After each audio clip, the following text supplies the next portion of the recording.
ada seorang warga negara Indonesia yang ada di Timur Tengah bersama dengan warga negara Indonesia yang ada di kawasan Timur Tengah yang lain akan melakukan gugatan hukum lewat Menlu, Kedubes, ya kan, terhadap Habib Kribo ini, tokoh Syiah. Habib Kribo ini dia merasa di atas angin karena mendapat dukungan dari kalangan TNI, ya kan, didukung sama Jenderal Dudung ya. Nah, ini. Jadi dia berada di atas angin. Tapi insya Allah yang melakukan gugatan ini orangnya tidak sembarangan ini, Pak. Jadi orang yang punya posisi-posisi strategis di Timur Tengah. Jadi infiltrasi Syiah mengancam stabilitas negara. Buktinya disampaikan oleh Syekh Abdullah Khatib Ar-Rimi bahwa Syiah senjata baru Amerika untuk melemahkan dunia Islam. Jadi ternyata di Indonesia, Dinas Intelijen Rahasia Amerika Serikat CIA itu memfasilitasi kurang lebih 10.000 pemuda Syiah. Backingnya tidak tanggung-tanggung. Luhut Binsar Panjaitan. Jadi makanya kita harus benar-benar meningkatkan kewaspadaan. Karena di pemerintahan sekarang ini, nasionalis sekuler, Ordo Jesuit, Kristiani radikal itu, komunis, dan Syiah. Ini, mereka bersatu.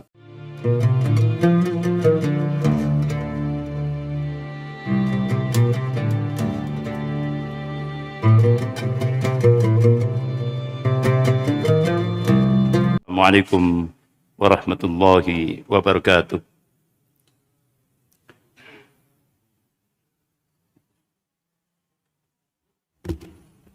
Innal hamdalillah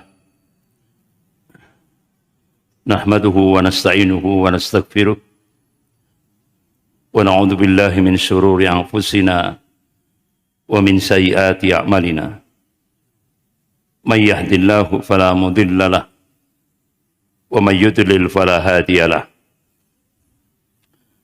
Asyhadu an la ilaha illallah wahdahu la syarika lahu wa asyhadu anna Muhammadan abduhu wa rasuluh. Ya ayyuhalladzina amanu taqullaha haqqa tuqatih wa la tamutunna illa wa antum muslimun. Ya ayyuhan nasu taqu rabbakum alladzi khalaqakum min nafsin wahidah wa khalaqa minha zawjaha wa batha minhuma rijalan katsiran wa nisaa'a wattaqullaha alladzi tasaaluna bihi wal arham innallaha kana 'alaikum raqiba. Ya ayyuhalladzina amanu taqullaha wa qulu qawlan sadida yuslih lakum a'malakum wa yaghfir lakum dhunubakum wa may yuti'illaha wa rasulahu faqad faza fawzan 'azima. Amma ba'd. Fa inna asdaqal hadis kitabullah wa khairul hadi hadi Muhammadin sallallahu alaihi wasallam wa syarrul umur muhdatsatuha wa kullu muhdatsatin bid'ah wa kullu bid'atin dhalalah wa kullu dhalalatin finnar. Ma'asyiral muslimin rahimakumullah, kita melanjutkan bahasan kita tentang hakikat Syiah Rafidhah, akidah, harokah dan fikrahnya sebagaimana diungkap secara rinci oleh Syekh Profesor Dr. Muhammad Salafi. Beliau pakar sejarah dunia Islam. Dalam kitabnya berjudul Fikrul Khawarij wa Syiah fi Mizanil Ahli Sunnah wal Jamaah. Jadi fikrah Khawarij dan Syiah ditimbang menurut Ahli Sunnah wal Jamaah. Kita sampai pada kasus yang terjadi di Iran.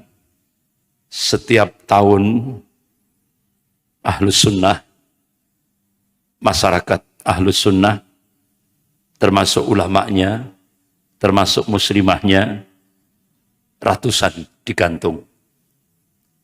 Dieksekusi, hukum gantung. Bahkan masjid-masjid Ahlus Sunnah di Iran banyak yang diratakan dengan tanah, dihancurkan. Sementara kalau kita lihat Yahudi aman, seperti di kota Isfahan, Iran, itu Duta Besar Amerika untuk Iran menulis sebuah buku judulnya Mission to Iran. Di kota Isfahan itu yang dikabarkan oleh Rasulullah, Allah akan munculkan Al-Masihid Dajjal. Di kota Isfahan sekarang itu jumlah penduduk Yahudi kurang lebih sekitar 80 ribuan. Tempat-tempat ibadahnya aman, dilindungi oleh pemerintah Iran. Sementara Masjid Ahlus Sunnah diratakan dengan tanah. Bahkan tiap tahun ratusan Ahlus Sunnah, termasuk ulamanya, termasuk muslimahnya, dieksekusi di tiang gantungan. Ini beberapa lembaga HAM mengungkap tahun 2007 ada 315 yang dihukum gantung Ahlus Sunnah. Termasuk di dalamnya ada ulamanya, ada muslimahnya. 2008 360 orang. 2009 388 orang. 2010 252 orang. 2011 360 orang. 2013 642 orang. 2014 743 orang. 2015 753 orang. Bahkan muslimahnya, muslimah Ahlus Sunnah, sebelum dieksekusi di tiang gantungan, dia harus mengikuti ritual Syiah, yaitu diperkosa dulu. Karena orang-orang Syiah di Iran punya i'tiqad, punya keyakinan muslimah Ahlus Sunnah itu halal kehormatannya bagi pengikut Syiah Rafidhah. Inilah nasib tragis yang menimpa Ahlus Sunnah yang ada di Iran. Bahkan bapak-bapak, ibu-ibu yang dirahmati Allah, dulu ada dosen pasca yang sekarang jadi pembantu rektor. Beliau pakar mikrobiologi, pernah diundang di Iran. Jadi sampai di kota Qum, pusatnya Syiah di Iran. Beliau meneliti mulai dari pendidikan dasar sampai perguruan tinggi di Iran, itu didoktrin untuk membenci Ahlus Sunnah. Makanya pemimpin spiritual Syiah Iran, Khamenei, itu memberikan satu statement, Ahlus Sunnah najis, darah, harta dan kehormatannya halal. Ini, jadi itu sudah menjadi keyakinan orang-orang Syiah, ya. Termasuk di Jawa Timur, sama, termasuk di Jawa Timur. Nah, itu. Bahkan di Jawa Timur ini ada yang sudah mengamalkan akidahnya. Jadi membunuh Ahlus Sunnah itu ibadah. Dan itu pernah terjadi di Puger, Jember. Malam pembunuhannya di depan Kapolres. Ini di Puger, Jember. Anak buahnya Ali Mahdi. Ya. Karena di sana ada pesantren Syiah yang cukup terkenal di Puger, Jember, yaitu Darus Sholihin, Habib Umar. Putranya Ali Mahdi itu masuk di Angkatan Laut Surabaya. Setelah menguasai ilmu militer, dia pensiun dini, kemudian dia gunakan ilmunya ini untuk merekrut 150 pemuda Syiah, dididik secara militer, disaring 4 orang, langsung diterbangkan ke Lebanon, diserahkan ke Hasan Nasrullah, pemimpin Syiah Lebanon. Karena di sana mereka akan lebih untuk menguasai intelijen, operasi intelijen clandestine, ya, dan sebagainya. Itu. Bapak-bapak, ibu-ibu yang dirahmati Allah, Syekh Abu Hurairah Khatib Ar-Rimi setelah hancurnya Irak dimotori oleh pengkhianatan tokoh-tokoh Syiah yang ada di Irak, di antaranya marja taklidnya yaitu Ali As-Sistani, Nuri Al-Maliki, dan beberapa tokoh-tokoh Syiah di Irak. Diam-diam dia melakukan kerjasama dengan Iran, Israel, Amerika, didukung oleh Perdana Menteri Inggris Tony Blair, didukung lagi oleh 23 negara sekutu. Hingga akhirnya George W. Bush menjadikan kebohongan itu dijadikan strategi alat untuk menghancurkan sebuah negara yang merdeka dan berdaulat. Jadi waktu itu Saddam Hussein dituduh menyimpan senjata pemusnah massal, padahal itu bohong. Ya. Sampai akhirnya kepemimpinan berganti ke Barack Obama. Barack Obama mendukung kepemimpinan Syiah yang ada di Irak, yaitu Nuri Al-Maliki, dan Barack Obama juga mendukung Iran, yaitu Ali Khamenei, pengganti Khomeini. Oleh karena itu Syekh Abu Hurairah Khatib Ar-Rimi, beliau berdasarkan waqi'iyah, realitas di lapangan, Syiah adalah senjata baru bagi Amerika untuk melemahkan dunia Islam, termasuk Indonesia. Termasuk Indonesia. Bapak-bapak, ibu-ibu yang dirahmati Allah, organisasi konferensi Islam, OKI, mengeluarkan rekomendasi pada pertemuan puncaknya di Istanbul, Turki, Jumat 15 April 2016. Iran merupakan pensupport terorisme dunia. Ini buktinya yaitu di kawasan Bahrain, Yaman, Suriah, Somalia, dan beberapa kawasan yang lain. Tapi anehnya Indonesia kerjasama memberantas terorisme dengan Iran. Ini. Masih kenal itu ya? Ya. Presiden bersama pemimpin spiritual Iran Ali Khamenei.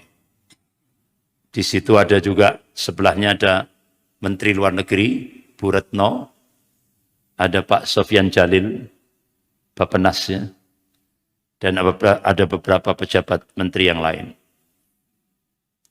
Jadi Indonesia kerjasama untuk pemberantasan terorisme dengan negara pensupport terorisme dunia,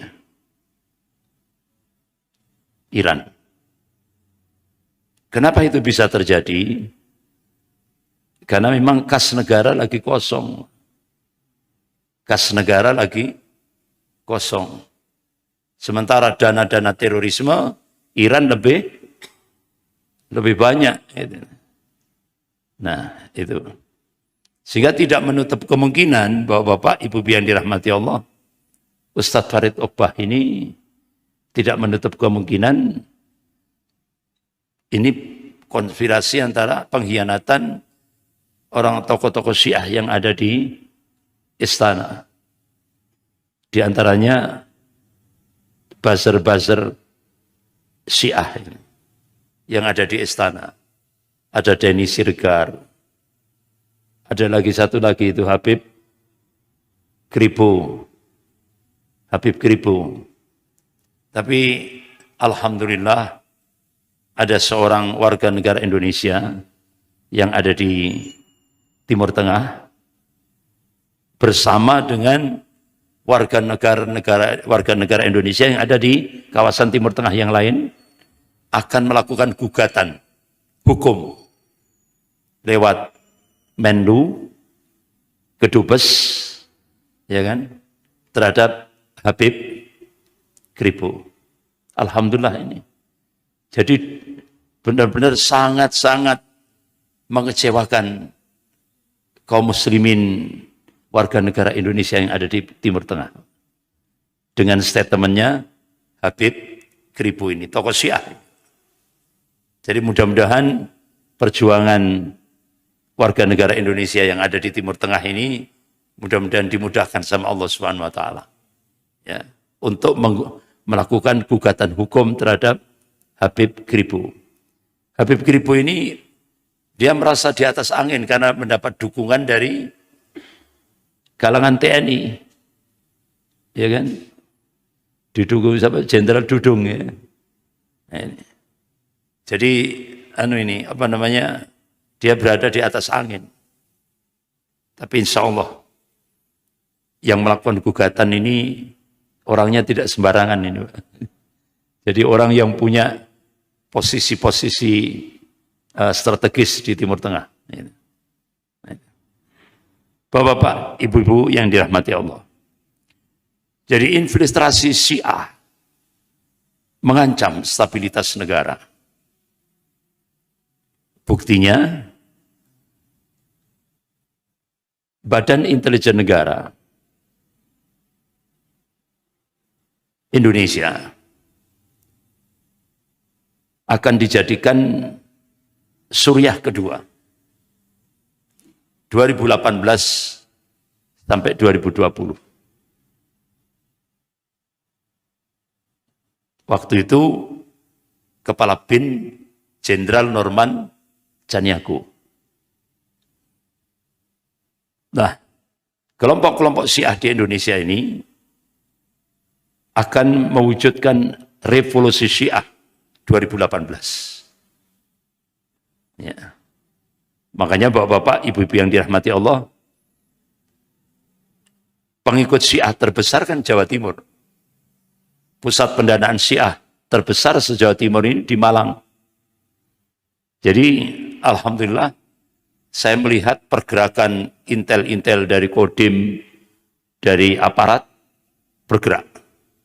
Waktu menjelang 2018. Jadi Desember 2017 itu saya melihat pergerakan aparat baik TNI Polri itu benar-benar terus memantau pergerakan Syiah yang ada di Malang ini. Karena termasuk di kawasan yang lain. Bahkan tadi kan sudah disampaikan oleh Syekh Abdullah Khatib Ar-Rimi bahwa Syiah senjata baru Amerika untuk melemahkan dunia Islam. Jadi ternyata di Indonesia Dinas Intelijen Rahasia Amerika Serikat CIA itu memfasilitasi kurang lebih 10.000 pemuda Syiah dari Iran, Irak, dan Afghanistan masuk ke Indonesia. Ditampung di Balikpapan 300 lebih. Kemudian di Makassar itu ribuan.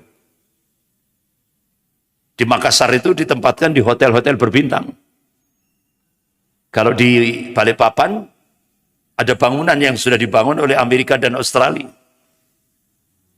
Saya dapat info, bangunan itu dibangun oleh Amerika dan Australia.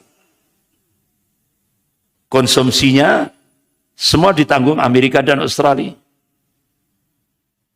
Bahkan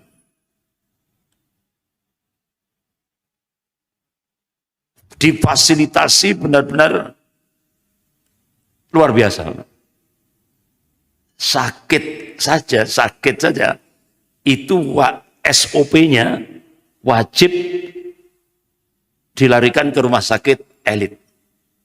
Nah, di Balikpapan itu rumah sakit elitnya Siloam, milik James Riyadi. Jadi sakit korengan saja, itu wajib di rumah sakit elit. Bahkan kalau keluar jadi dari 300 lebih pemuda-pemuda Syiah dari Iran, Irak, dan Afghanistan ini, kalau dia mengadakan keperluan apa gitu, itu yang ngantarkan Wakapolda. Luar biasa. Dimanjakan betul. Karena itu perintah dari Amerika dan Australia. Ya kan? Karena Syiah ini senjata baru bagi Amerika untuk melemahkan dunia Islam. Nah, sampai selesai safari dakwah, saya selama 10 hari di Balikpapan, hari terakhir saya kemudian minta kepada panitia untuk mengantarkan ke rumah penanggung jawab penampungan 300 lebih pemuda Syiah dari Iran, Irak, Afghanistan ini. Soalnya kalau saya temui di tempat penampungan, alasan security. Akhirnya saya temui di rumahnya. Qadarullah, depan rumahnya itu ada masjid. Jadi saya jagong di masjid pas adzan itu. Jadi kalau ada salah waktu itu adzan maghrib. Adzan, alhamdulillah keluar orangnya. Langsung, Pak, mohon maaf saya tugas safari dakwah di Balikpapan ini sudah 10 hari. Ini hari terakhir, saya besok sudah mau terbang ke Jawa Timur. Saya minta info kira-kira endingnya 300 lebih pemuda-pemuda Syiah dari Iran, Irak, dan Afghanistan yang semuanya tegap-tegap style militer. Itu ujung-ujungnya endingnya apa? Ustadz, Indonesia ditekan untuk menjadikan mereka ini jadi warga negara Indonesia. Jadi Amerika dan Australia minta supaya 300 lebih ini jadi warga negara Indonesia. Ya otomatis, Pak. Mereka nanti akan disusupkan di semua lini. Termasuk ribuan yang ada di Makassar. Di Makassar itu ditempatkan di hotel-hotel berbintang. Nah, hotel berbintang itu semalam kan minim 1 juta. Nah, saya hitung cukup lama sekali. Tapi bagi Amerika dan Australia, duitnya tidak berseri. Ya. Jadi bahkan sempat saya nanyakan yang di Balikpapan itu bagian gizi itu digaji oleh Amerika 100 juta per bulan. Gajinya 100 juta per bulan. Itu bagian gizi. Jadi benar-benar dimanjakan betul. Jadi ini yang 10.000 pemuda ini dijadikan alat oleh Amerika dan Australia untuk melemahkan dunia Islam termasuk di Indonesia ini. Tapi wa makarallah wallahu khairul makirin. Mereka membuat makar, tapi Allah membalas makar mereka dan Allah sebaik-baik membuat makar. Ternyata di Iran terjadi chaos. Sampai foto-foto Ali Khamenei, pemimpin spiritual Iran, dibakar oleh rakyatnya sendiri. Jadi chaos. Kenapa bisa terjadi? Karena keuangan Iran itu lebih banyak digunakan untuk di luar negeri. Ya, termasuk untuk Indonesia. Untuk dalam negeri benar-benar diperketat. Sehingga terjadilah gejolak sosial. Terjadilah chaos. Dan itu benar-benar luar biasa, itu sempat di medsos itu video chaosnya itu luar biasa itu, Pak. Dahsyat itu. Myanmar aja kalah. Waktu itu chaosnya itu lebih dahsyat di Iran daripada di Myanmar. Sampai di Myanmar ada junta militer itu kan. Nah, itu. Jadi sehingga akhirnya gagallah revolusi Syiah 2018 di Indonesia ini. Gagal. Akhirnya orang-orang Syiah di Indonesia ini bonceng komunis untuk masuk ke pemerintahan di Indonesia ini. Jadi mereka kolaborasi. Jadi sekarang ini di Indonesia kolaborasi nasionalis sekuler, komunis, Syiah, Kristiani, Ordo Jesuit, ya, dimotori oleh Luhut Binsar, Panjaitan, Endro Priyono, itu. Jadi 4 kekuatan ini yang sekarang mendominasi Indonesia. Bapak-bapak, ibu-ibu yang dirahmati Allah. Bahkan pelajar Indonesia waktu menjelang 2018 itu juga lulus semuanya. Program master. Itu programnya Profesor Said Agil Sirot. Dari pesantren kurang lebih 4.000 santri-santri dari Nahdlatul Ulama itu dikirim ke Iran. Diikutkan program S2, program master. Langsung di KOM Iran. 2018 mereka lulus. Kurang lebih 4.000-an. Jadi ini kan senjata makan tuan ini, Pak. Jadi pekerjaannya NU garis lurus itu berat itu. Iya kan? Pekerjaan NU garis lurus kan berat, terutama Kiai Lutfi Basori. Berat itu. Ngadepi NU bengkok, terus ngadepi yang dari Iran ini. Lulusan yang dari Iran. Master semua. S2 semuanya. 4.000. Bapak-bapak, ibu-ibu yang dirahmati Allah. Jadi Syiah ini telah mengalami evolusi dan transformasi semenjak berdirinya revolusi Syiah Iran tahun 79. Dan itu support terbesar Khamenei adalah Israel. Dan itu diungkap oleh wartawan politik Iran. Jadi Khamenei dapat support dari Israel 135 juta US dollar. Bahkan ketika menghadapi Saddam Hussein, Khamenei pembelanjaan alat milik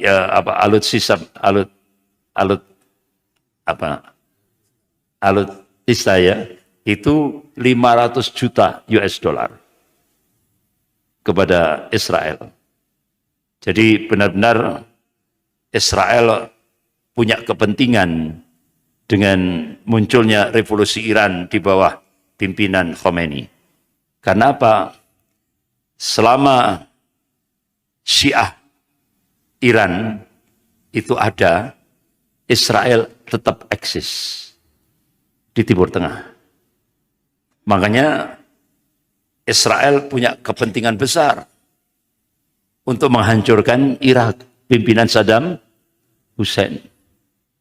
Karena satu-satunya yang bisa menggoncang Israel yaitu Irak, pimpinan Saddam Hussein.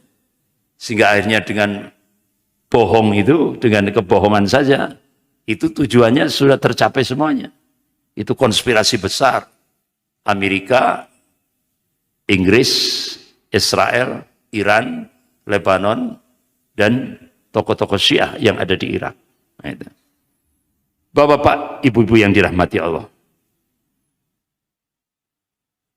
Revolusi Syiah telah membawa Iran melakukan ekspansi ideologi secara masif dan ofensif ke beberapa negara-negara Sunni, termasuk Indonesia. Ya kan? Bahkan tokoh Syiah yang ada di Malang sudah baiat dengan Khomeini. Tokoh-tokoh Syiah yang ada di Malang ini. Ya kan? Bahkan putranya baru lulus dari Qom, Iran. Kemudian kehadiran ideologi Syiah Iran ini dalam banyak kasus telah menimbulkan ancaman. Bukan hanya kepada Dinul Islam dan kaum muslimin Ahlus Sunnah, tapi juga NKRI. Kenapa? Yaitu dikhawatirkan munculnya marja' taklid. Marja' taklid itu seperti majelis ulama lah gitu. Kalau muncul marja' taklid Indonesia, habis sudah NKRI. Ini yang dikhawatirkan oleh tokoh-tokoh nasional di Indonesia. Jadi ada dua organisasi besar Syiah di Indonesia ini. Yang pertama ABI, Ahlul Bait Indonesia, yang ketua Dewan Suronya yaitu Umar Shahab. Nah, Umar Shahab ini pernah diundang di gedung PP Muhammadiyah. Pada saat itu diundang Profesor Kiai Haji Yunahar Ilyas, Allahumma yarham, beliau sudah meninggal. Jadi kepingin tahu akidahnya itu gimana. Nah, akhirnya ngomong Umar Shahab itu sebagai ketua Dewan Suro Ahlul Bait Indonesia. Jadi Ali bin Abi Thalib itu adalah manifestasi Tuhan di muka bumi. Itu keyakinan Syiah di Indonesia. Jadi Ali dianggap Tuhan. Nah ini kan hulu sudah berlebihan terhadap Ali bin Abi Thalib. Kemudian ada Ijabi, Ikatan Jamaah Ahlul Bait Indonesia. Jadi bapak-bapak, ibu-ibu yang dirahmati Allah, gerakan Syiah di Indonesia ini sudah masuk ke semua lini. Masuk ke lembaga-lembaga keagamaan. Di antaranya Ijabi, ABI, bahkan sampai ke MUI Pusat. Yaitu kakaknya Profesor Quraisy Shihab. Yaitu Profesor Umar Shihab. Nah, itu tokoh Syiah yang militan. Masuk di MUI, Pak. MUI Pusat. Sampai akhirnya Pak Yusuf Marta, Pak Ilmi, ya, Pak Yusuf Marta, kebetulan beliau jadi bendahara MUI Pusat, langsung ketika terjadi perubahan kepengurusan MUI Pusat, diadakan di Surabaya, tidak di Jakarta. Sehingga akhirnya Profesor Umar Shihab terpental, tidak masuk lagi di jajaran MUI. Alhamdulillah berhasil. Ya, itu dimotori oleh Pak Yusuf Marta. Jadi Pak Yusuf Marta itu bapaknya, abinya, itu yang mewakafkan, menghibahkan rumahnya di Jalan Pegang Sangaan Timur 56 Jakarta untuk dijadikan pembacaan teks proklamasi 17 Agustus 1945. Itu abinya Pak Yusuf Marta. Ya. Pak Yusuf Marta ini kalau tidak salah sekarang pengurus persaudaraan 212. Ya, pengurus persaudaraan 212.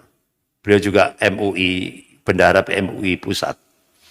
Kemudian gerakan Syiah ini juga masuk ke pusat-pusat kebudayaan dan penelitian. ICC. Ini pernah di Sudan, ternyata ICC ini dijadikan propaganda politik di Sudan. Akhirnya Presiden Ahmad Basir, Presiden Sudan, langsung menutup ICC. milik Iran. Kemudian Iranian Corner. Kalau dulu ada American Corner. Itu masuk di kampus-kampus. Termasuk di Malang. Di Universitas Muhammadiyah Malang. Iran Corner. Jadi otomatis Pak, dengan masuknya ke kampus itu kan ada take and give. Ada bolusnya. Tapi alhamdulillah pada saat muktamar, tokoh-tokoh pimpinan pusat Muhammadiyah minta supaya Iran Corner ditutup. Alhamdulillah sudah ditutup, Pak. Kenapa? Ini sangat membahayakan fikrah mahasiswa-mahasiswi Universitas Muhammadiyah. Kenapa? Iran Corner kan dia terbuka sudah. Kitab-kitabnya semuanya monggo dibaca sudah. Mahasiswa diberi kebebasan. Itu kan sangat membahayakan. Karena fikrah pemikiran, ghazal fikri, invasi pemikiran, itu 1000 kali lebih berbahaya dari perang fisik. 1000 kali lebih berbahaya dari perang fisik. Itu. Wong American Corner saja, coba dampaknya luar biasa. Masuk ke kampus-kampus IAIN. Sehingga akhirnya terjadilah gerakan liberalisasi Islam. Artinya dia menyuguhkan Islam tidak lagi bersumber pada Al-Quran dan As-Sunnah. Dia suguhkan Islam sesuai dengan ra'yu, akal. Ini yang sangat membahayakan. Kemudian menyusup lewat parpol. Jadi orang-orang Syiah di Indonesia ini masuk ke parpol-parpol itu. Partai-partai politik.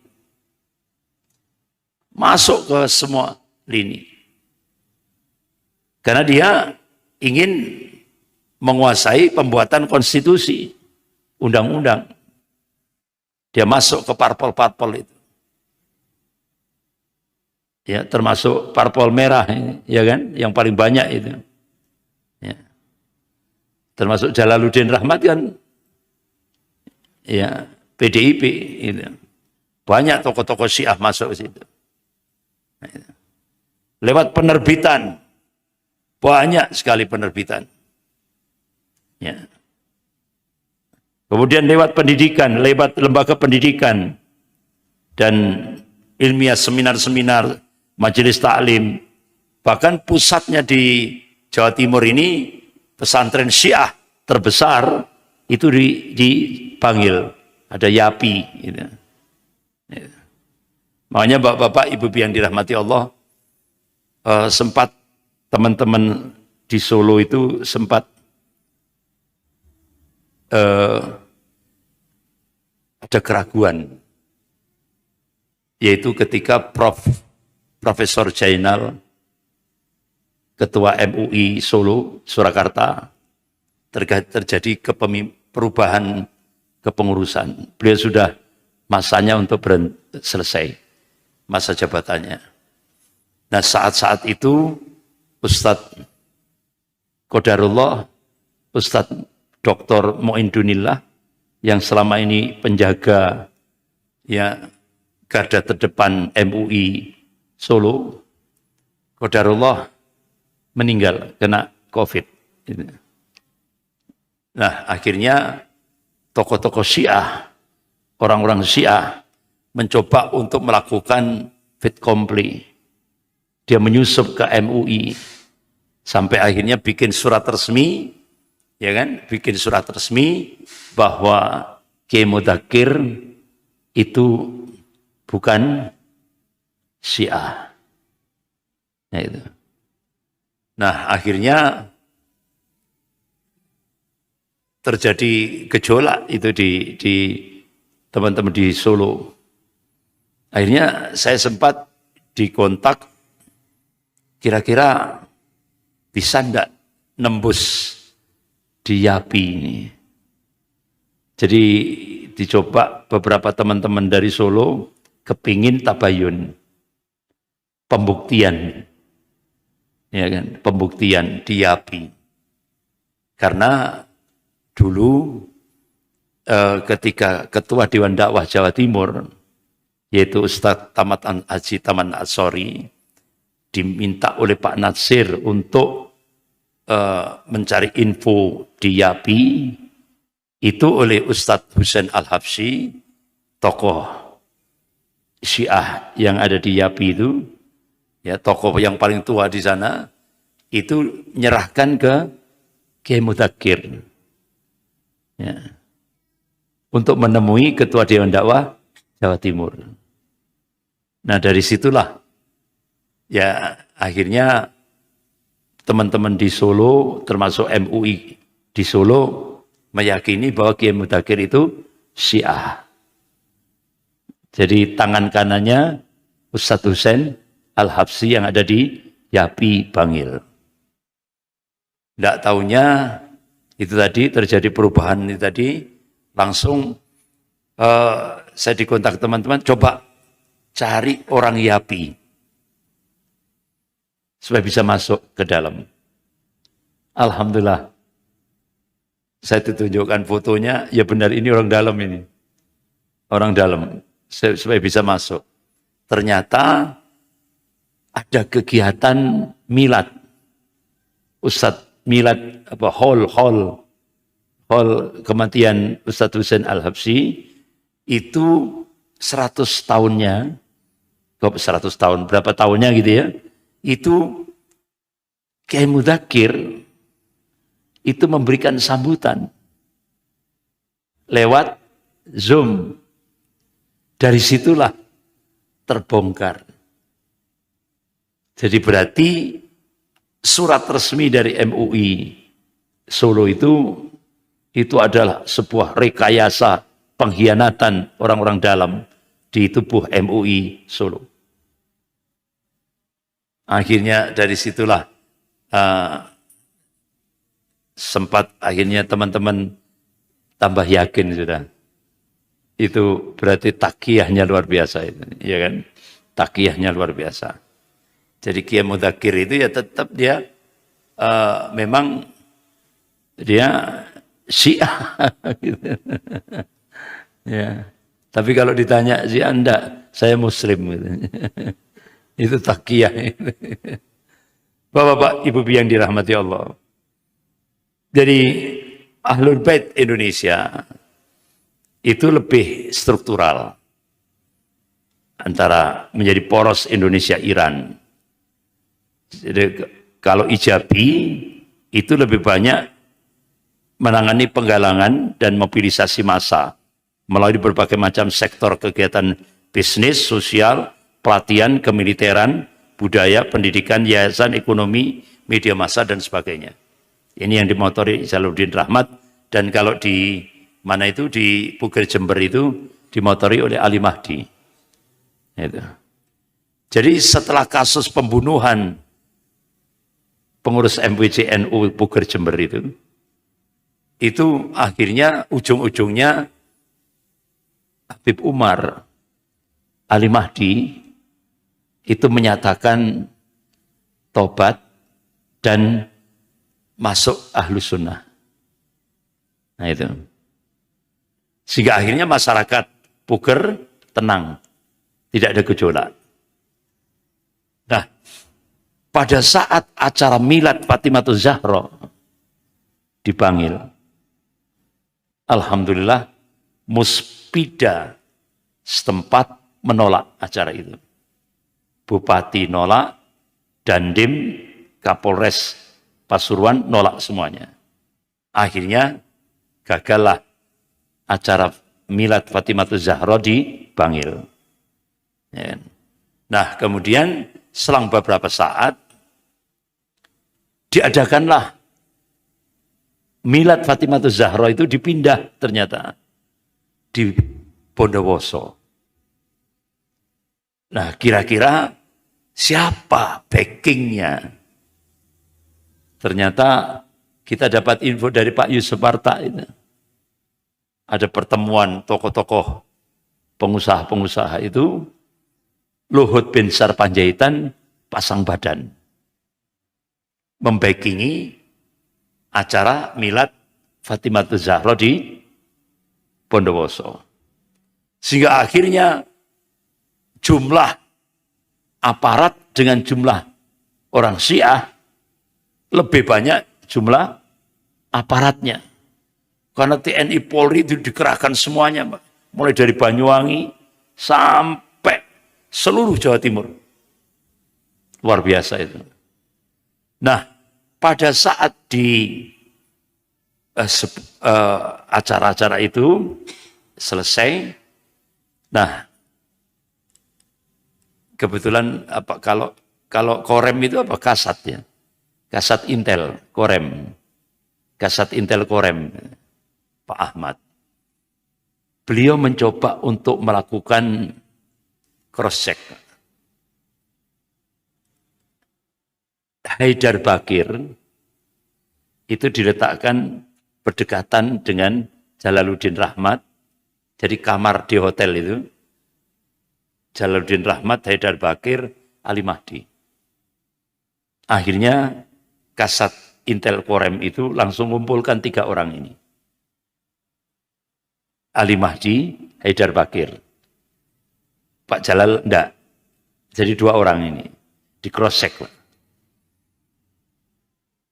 Infonya Ali Mahdi menginfokan ke Haidar Bakir yang punya Mizan itu, ya, penerbit Mizan, Haidar Bakir akan membawa 2 truk pengikut Syiah dari Jember. Nah itu. Sementara di lapangan Ali Mahdi bersama abinya Habib Umar kan sudah di depan masyarakat Puger menyatakan masuk ke Ahlus Sunnah. Ya kan? Berarti ini kan bohong, Pak. Sehingga akhirnya sudah antara Ali Mahdi dan Haidar Bakir saling caci memaki ini tadi. Akhirnya yang Kasat Intel dari Korem ini cukup mendengarkan saja. Ternyata antar mereka sendiri ini, yaitu tadi takiyah, sama-sama takiyah, Pak. Bohong. Sehingga akhirnya masyarakat Puger Jember sudah. Nah ini hati-hati terhadap takiyahnya orang Syiah. Ternyata bohong. Dia kembali ke Ahlus Sunnah itu bohong. Nah, itu. Setelah kasus acara milad Fatimatul Zahra ini di Bondowoso. Jadi bapak-bapak, ibu-ibu yang dirahmati Allah, inilah salah satu bentuk terutama di realitas di lapangan. Bagaimana pergerakan Syiah ini, jadi ternyata ketika milad Fatimatul Zahra, backingnya tidak tanggung-tanggung. Luhut Binsar Panjaitan. Jadi makanya kita harus benar-benar meningkatkan kewaspadaan, karena di pemerintahan sekarang ini nasionalis sekuler, Ordo Jesuit, Kristiani radikal itu, komunis, dan Syiah. Ini mereka bersatu. Sementara Ahlus Sunnah ini masih belum solid. Nah, ini.